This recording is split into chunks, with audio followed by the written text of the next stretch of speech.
Self-restraint.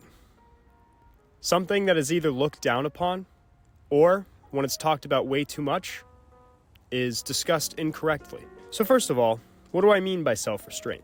Well, there are different views to sort of this idea of restraining yourself. Most of it comes down to either two different opinions. The first side is restraining yourself for, increased dopamine, they call it. This neurotransmitter in your brain where if you delay things over and over again, if you basically deny a lot of things, and sometimes those can be basic needs, that it'll increase your happiness, your pleasure, whatever you want to call it. Then the complete opposite side that says self-restraint is stupid, that you should do anything and everything it takes to make you happy, whether that be gambling, doing drugs, drinking, partying, whatever you want to name it. What is the correct?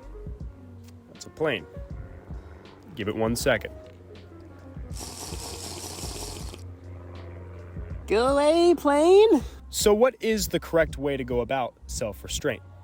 Well, this is what I would like to call moderation. This idea of moderation is probably the best way to go about anything in life. A little bit is probably better than a lot of it. You shouldn't cut things completely out of your life, but you also shouldn't allow it to overtake your life. So what do I mean about moderation? Let me give you an example of what I am doing. So, it's the beginning of summer. This is actually my very first week of being back from college. And I decided for myself, maybe I should give up my phone entirely for a week. Maybe I should go on one of these cleanses or whatever they talk about, these dopamine cleanses or whatever, to increase my dopamine, to make me happier. The thing is when I thought back to when I was probably 5th or 6th grade, I had this iPod, and my parents set a rule that I was not allowed to use said iPod during the school week. So Monday through Thursday, I couldn't use it. But on Friday, Saturday, Sunday, I could use it as much as I want. And that was my restriction. And I just remember on that Friday, when I got back to watch my good old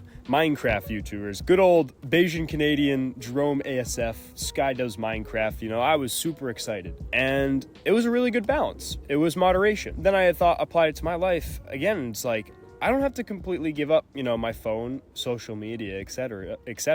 I can just set limits. So I decided, you know what?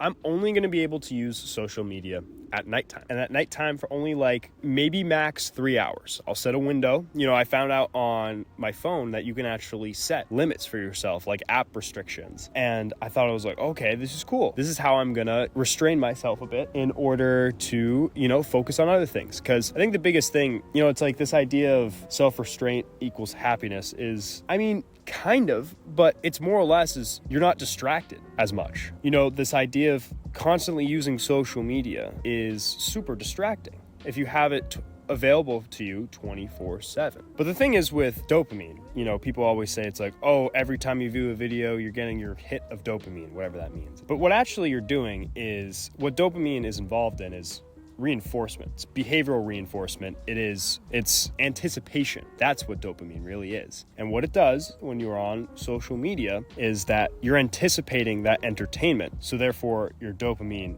increases. Your dopamine doesn't actually do anything in terms of making you feel good. It's probably other neurotransmitter, serotonin, endorphins, but dopamine is more for anticipation. And the thing is with self-restraint is that over time you have more anticipation towards the goal of entertainment, and therefore when it does happen, it's more rewarding. Whereas on the other end, you're constantly scrolling through social media, Instagram, is that there's a lack of anticipation. It's very quick. You want it right now. You want that entertainment right away. And the thing is that it doesn't help with anything. The best thing that you can do is anticipate rewards more by restraining yourself. So that's what I'm doing is during the nighttime, I'll be super excited to watch my YouTube videos. And then during the day, I'll focus on tasks that are more meaningful, that are more, in terms of anticipating rewards, is that it's more long-term. For a couple examples, it's like, what I'm gonna be doing today is finishing this chimney on my little hut that I don't think I've shown you yet. I'll show it to you in a second. And so I would like to challenge you as well. If you set precedents for for yourself, if you set restraints right away in like a transitional stage in your schedule, such as summer, you're more likely to actually fulfill them because you set that precedent right away.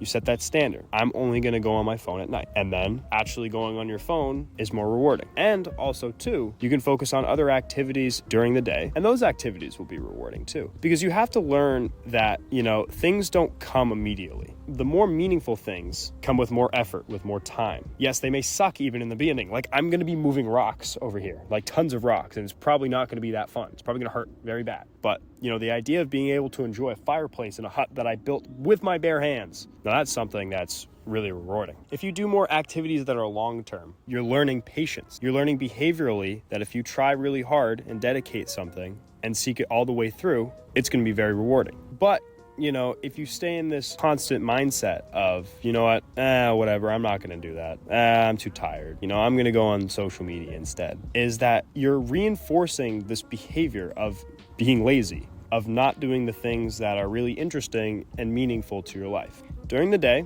in the summer, do something that you find extremely rewarding or meaningful, or try new things that you maybe haven't tried yet before, and find something super meaningful, something that's going to take longer, and something where you're going to reinforce yourself being like, yes, I can do these things, and it's going to feel awesome doing them, and super motivating. And just get used to anticipating rewards in the long term, not in the short term. And that's all I have for rambling. Hopefully I made sense too. You know what?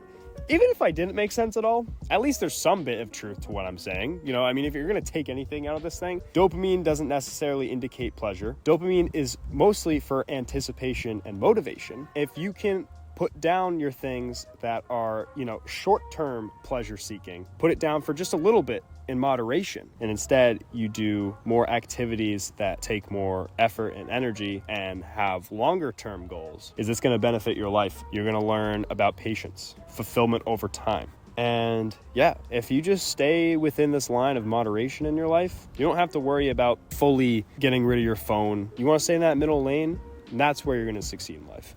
Okay, let's go move some rocks.